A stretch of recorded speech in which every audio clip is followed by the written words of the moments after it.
Welcome to our channel. Today we how to fix product returns with Returnly easy tutorial step by step clearly.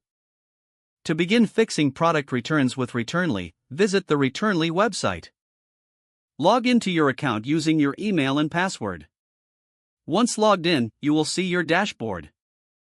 Navigate to the Returns tab on the left-hand side. Click on Create a Return.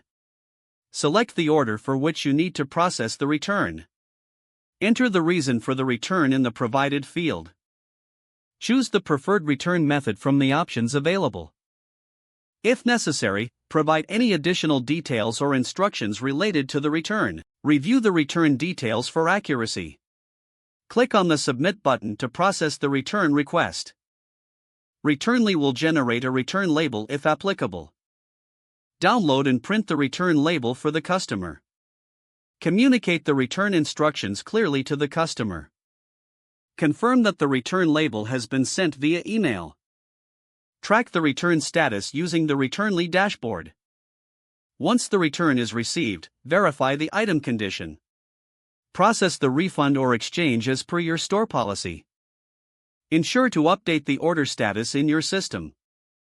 Monitor customer feedback after the return process is completed. Utilize Returnly's analytics to improve your return strategy in the future. If the page does not load, refresh the browser or try again in a private or incognito window. Make sure you are using the correct email address, then retype it carefully to avoid small typos.